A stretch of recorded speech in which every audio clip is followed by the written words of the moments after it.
हमें कौन सा कर्म करना चाहिए और कौन सा कर्म नहीं करना चाहिए, आज की भागवत में आप जानिए। कर्म दो प्रकार के होते हैं, एक अच्छा कर्म, एक बुरा कर्म। कौन सा कर्म करना है? माँ की आरती उतारो, ये कर्म तो करना है, पर माँ को गाली देने का कर्म नहीं करना।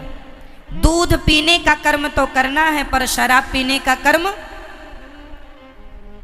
कौन सा कर्म करने योग्य है? भाई, आज कोई मुर्गी को मार रहा है और मुर्गी को पका के खा रहा है, तो वो भी तो अपना कर्म कर रहा है, परंतु उसे धर्म का ज्ञान ना होने से वो मुर्गी मार रहा है, कर्म तो कर रहा है, पर वह कर्म उसे पाप देने वाला है।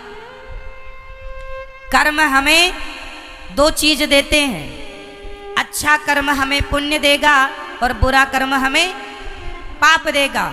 कर्म सबको ही कर रहा है, आप अच्छा कर्म करेंगे तो उससे पुण्य आएगा, बुरा कर्म करेंगे, मुर्गी खाएंगे, उससे पाप आएगा। कर्म तो हो रहा है, चूंकि आपको किसका ज्ञान नहीं है?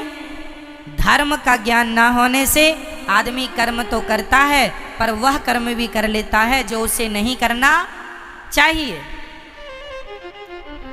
जो नहीं करना वह भी करता है। इसलिए मेरी प्रार्थना है, सदा वही कर्म करना चाहिए जो कर्म करने योग्य है, पर कर्म को पहले धर्म की कसौटी में कस लेना चाहिए कि ये कर्म ठीक है या नहीं है, करने योग्य है या नहीं।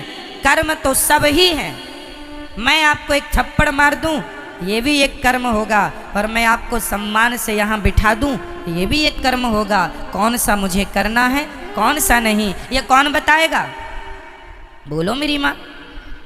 इसलिए प्रत्येक व्यक्ति को किसका ज्ञान होना चाहिए?